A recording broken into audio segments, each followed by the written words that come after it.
अब बच्चों हम आते हैं इसके प्रश्न और उत्तर वाले सेक्शन पे। तो चलिए मैंने आपके लिए पीडीएफ तैयार किया है, देखते हैं कि कैसे हमें इस प्रश्न के उत्तर मिलते हैं। तो बच्चों हम आ गए इसके प्रश्न और उत्तर वाले सेक्शन पर। अब चलिए इसे हल करते हैं। सबसे पहले पहला प्रश्न हमारे सामने है, माला सभी को क्यों डराती होगी। तो बच्चों मुझे तो इसका उत्तर ऐसा लगा कि माला इसलिए डराती होगी क्योंकि कई बार ऐसा करने में बच्चों को मजा आता है, तो माला को भी आता होगा। तो मैंने अपना उत्तर इसलिए लिखा, इस तरह से लिखा कि माला सभी को डराकर हंसी मजाक करती होगी, उसे ऐसा करने में मजा आता होगा, इसलिए वह सबको अलग अलग तरीके से डराती थी, है ना। ठीक। अब दूसरा प्रश्न है बच्चों की माला से सभी क्यों डर जाते होंगे।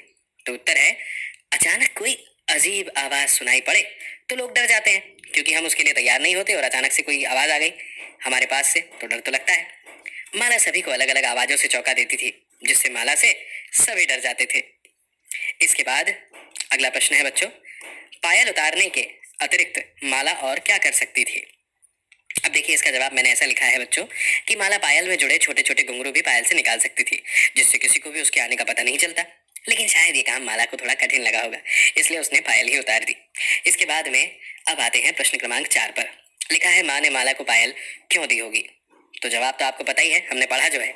माला की पायल में छोटे छोटे घुंघरू लगे थे जो चलते समय झनकते रहते थे, जिससे माला की पायल से छिक छिक छम की ध्वनि निकलती थी, जिसकी आवाज सुनकर सब समझ जाएंगे कि माला आ रही है। फिर माला से कोई नहीं डरेगा, इस तरह वह किसी को नहीं डरा पाएगी, इसलिए माला की माँ ने उसे पायल दी। अब अगला प्रश्न बच्चों हमारे सामने है कि माला की माँ ने उसे क्या दिया। तो जवाब देखिए मैंने लिखा है कि माला की माँ ने उसे पायल दी। आपको भी ऐसे ही लिखना है बच्चों। इसके बाद में अगला प्रश्न है कि माला ने पायल क्यों उतार दी। सही उत्तर चुनिए। तो जवाब बच्चों ऐसा है कि 4 विकल्प हमें सामने दिए हैं। माला ने पायल क्यों उतारी। क्या पायल माला को चुभ रही थी। तो आप कहेंगे नहीं। क्या पायल की आवाज से सभी को बहुत मजा आता था। नहीं। एक पायल खो गई थी और बस एक ही पायल रह गई थी। नहीं। पायल से सभी को माला के आने का पता चल जाता था। बिल्कुल सही जवाब। तो दूसरा जवाब बच्चों जो है यहाँ पे वो एकदम सही है। तो इसलिए सही उत्तर कौन सा है हमारा, दूसरा। क्या पायल से सभी को माला के आने का पता चल जाता था। इस तरह से बच्चों ये जो प्रश्न है इसको कहते हैं सही विकल्प चुनना। हमें एक प्रश्न के 4 उत्तर दिए होते हैं, उसमें से हमें सही वाले जवाब को चुनकर लिखना होता है। मजा आया ना इसे हल करने में। अब देखिए आगे क्या लिखा है, इन ध्वनियों को सुनिए और उन्हें शब्दों में लिखने का प्रयास कीजिए। जैसे घंटी की ध्वनि। अब बच्चों घंटी की ध्वनि कैसी आती है, मैंने लिखा है टन टन, ऐसे। पायल की ध्वनि कैसी आती है, छन छन। शंख की ध्वनि कैसे आती है, पू, इस तरह से, है ना। डमरू की ध्वनि कैसी आती है, डम डम। तो बस मैंने वही लिखा है, मुझे उम्मीद है आपको जरूर समझ में आया होगा। अब प्रश्न क्रमांक 4 पर आइए, देखिए क्या लिखा है। लिखा है बच्चों यहाँ पे कि माला किस किस को डरा रही थी।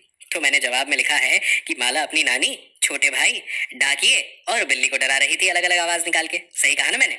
आप भी अपना उत्तर इसी तरह से लिखिएगा। इसके बाद प्रश्न क्रमांक 5 हमारे सामने बच्चों। लिखा है कि विराम चिन्ह का सही प्रयोग करते हुए नीचे दिए गए वाक्यों को अपनी कॉपी में लिखिए। अब विराम चिन्ह क्या होते हैं बच्चों, एक वाक्य बोलने के बाद हम रुक जाते हैं। जब हम रुक जाते हैं तो यही बात अगर हमें किताब में लिखा हुआ भी दिखानी हो कि अब यहाँ पे एक वाक्य के बाद थोड़ा सा रुकना है, तो हम वहां पे कुछ चिन्ह लगाते हैं, उसे विराम चिन्ह कहते हैं, जिसमें प्रश्नवाचक चिन्ह भी आता है बच्चों, अभी मैं आपको बताऊंगा, और कॉमा भी आता है यानी अल्प विराम, और पूर्ण विराम भी आता है। देखिए, क्या माला को नई पायल मिली, माला पायल पहनकर पूरे घर में घूमने लगी। अब देखिए बच्चों उत्तर में कैसे लिखेंगे, क्या माला को नई पायल मिली, ये तो प्रश्न है, क्या माला को नई पायल मिली, तो ये प्रश्नवाचक चिन्ह यहाँ पे लगा दिया। माला, फिर थोड़ा सा हम यहाँ पे रुकेंगे इसलिए अल्प विराम लगाया। माला पायल पहनकर, और पहनकर के बाद फिर थोड़ा सा रुकेंगे इसलिए अल्प विराम लगाया। माला पायल पहनकर पूरे घर में घूमने लगी, और यहाँ पे हमारी बात खत्म हो गई, तो ये पूर्ण विराम लग गया। है ना बड़ा ही आसान। बस इसी तरह से हमें इसे हल करना था बच्चों।